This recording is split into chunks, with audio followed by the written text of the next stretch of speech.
Very cool. One other thing I wanted to talk to you about as being a guy who's really into the operations is the food and bev side. Yeah. So I think that's a lot of times that's the one that's tough because it adds another layer of complexity and staff, and bowling for the most part is relatively straightforward. But what do you do to run the food and bev side, or what are some tips you could offer people on making sure that's smooth or improving that part of the operation? Well, I keep it really simple, and the one thing I really rely on heavily is that my managers put somebody else in charge other than them. I For the want food and bev. somebody that's going to be, I want them to have that responsibility to understand. We can train people how to put in orders, and we can Hmm. train people on how to do inventory, and we can show them where we want to be on cost control and how we come up with pricing, right?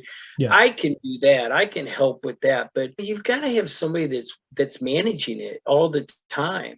And I think that was number one when I took on the centers. And I started out with the one center, and it was a full-fledged restaurant, man. They when I first took over, I mean, they had steak and pasta and Yeah. calamari, and but our costs were just out of line. I Yeah. didn't think the quality was that great. We were Hmm. trying to compete with the Outback that's a half a mile away. Why would we do that? And Right. so Fighting when their we came game. in, there was we simplified everything to be sports bar oriented in our all of our centers. All four of our centers have a sports Hmm. bar. And we just keep it really simple, man. We do fresh hamburger patties. We do fresh chicken wings, Hmm. by the 40-pound boxes. We cut our own chicken breasts into our tenders. We bread them ourselves. We do our own pizza. Um, Hmm. and Yeah, I think I we remember you don't saying have a those are big, the three things that every center needs is those yeah, three menu items. yeah, we don't have a big menu. I mean, our menu is one page. Hmm. And we just try to keep it really simple. We do a lot of shareables. We push happy hour at our places, and we just don't try to do something that we can't do well. Right. And I Right. think that's the key to the food of what we're doing. I mean, again, it's we were trying to operate a business that didn't really reflect what our customer base was. Our customer base, most of the people are blue collar. They like sports. They like hanging out with their families. That's what we focus on. Yeah. What do kids like to eat? Chicken tenders, burgers, pizza. Right. You know, so we have a couple of items. Obviously, we do the grilled chicken, and Sure. we try to Hmm. offer salads for those that want it. But for the most part, man, you're coming in, you're using your hands to eat. Everybody Right. goes, "Oh, yeah, you're bowling. You want to eat with your hands, dude." Yeah. I'm telling you, yeah, your league bowlers aren't going to probably order a dozen wings while they're bowling, but they'll do it Hmm. before they bowl, or they'll come in and Right. do it after they bowl. Yeah. But open play bowlers don't care. They're Right. there to have fun, right? Hmm. Right. So that's all we really do. We just focus on trying to offer a real quality product, and we try to Yeah. really keep it simple. I like that. It's Yeah. easier as far as finding your help.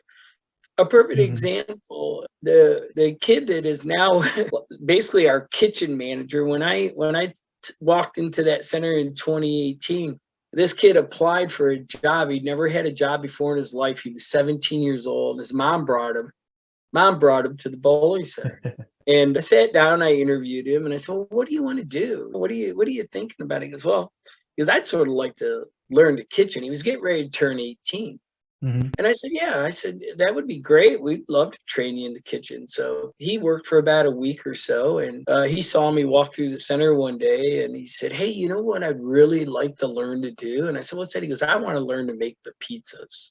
So we taught him how to make pizzas, and he worked as our pizza guy for about 2 years. Of course, obviously COVID, we slowed down, but we were Sure. still serving pizzas to go at that time. So he Yeah. stayed on it and was working. And we made some more changes and things, and now he's our kitchen manager. And he's Very never cool. been Yeah. educated on anything but our way Right. of doing things. But Yeah. he watched. So he knows how to par bake our wings on our busy Yeah. days and ready for football day, right? And he knows how to prep up things that we need, and he understands now how much we go through in a week and what a Wednesday night's compared to a Thursday night where we have a full bar of trivia. And it's really cool to see that happen. And I think the main thing is if you keep it simple enough, you're not trying to, well, I need an F&B guy, and I need somebody that did this, and I need somebody that did that. Well, for the most part, other than if you get up in the upper Midwest, because Wisconsin, Michigan, states like that have a lot of places that supper clubs, and they do way more food than they do bowling, but they are the players. Yeah, that's true. But not a lot of those need full chefs. You don't. Everybody sort of freaks out because they see some of these other places that have gone into getting chefs, but they're usually in larger metropolitan areas. Right. And are you really competing? competing? Yeah, are you really competing with the other restaurants? You don't want to. Yeah. No. You don't want to fight you're fighting their battle, or you're playing their game. You want to play your game.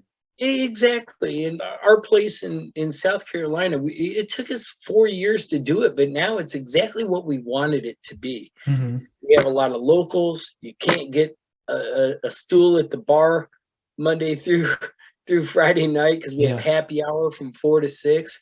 We got people ordering shareables, and we have people in there. We do the NFL ticket on Sundays, and we average about 60 people every Sunday coming in and watching the games and eating and drinking. And it took us a while to get there, but we just stayed steadfast in what we wanted to be and what we wanted to do. So I think keeping your food, just be really good at. Mm-hmm.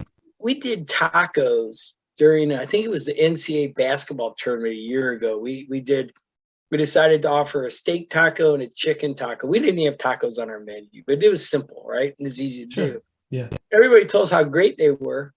So we kept them on the menu. And now we have Taco Tuesday. And we'll get 30, 40 people come in and have dinner at our bowling center to eat tacos. On a Tuesday. Yeah, on a Tuesday night. Right.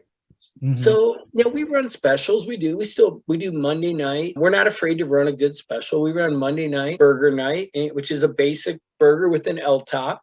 Mm-hmm. And then if they want to order fries or anything above it, it's above the regular price. We do our Taco Tuesday, and they have the option of the tacos. And I think that we do a taco pizza type thing if they want to do something like that. Yeah. And then Wednesday night is Wild Wing Wednesday. Shocker, really original name. But we get our base. We get our base that they come in. And so we just keep it simple, man. And I think if people just really focus on being really good at something, you'll be surprised how the word gets out. And use your bowlers, man. You've got a captive audience Monday through Thursday, man. Give out samples, do something, let them know how good it is. And you'll be surprised. You'll be surprised. I like that. Yeah, I like that approach. There's actually I'll give you a couple statistics. There's one fast food company that makes more profit than McDonald's, Burger King, and KFC combined. And they have 1/4 of the menu items because they're really good at one thing.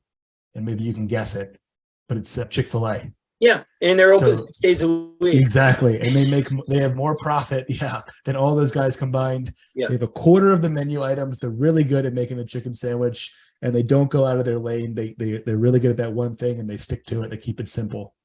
So it's proven. It is. And especially in our industry where we're fighting the roller coaster battles of cost, right? Yeah. And they're not mispicking, but we're having to use other product to fill what our normal stuff doesn't come in, right? Right. So our costs are always jumping up and down. And if you just do the basic stuff, you don't have to satisfy everybody. If somebody wants to get a bowl of spaghetti before they go bowl, let them stop at Olive Garden. But if they want to have a really good burger, then they're going to come to you. Right. They know you have it. Exactly. Hey, did you like this video? Great. We make 10 of them a week. Subscribe to learn more and keep learning about what's working in the industry. Talk to you then.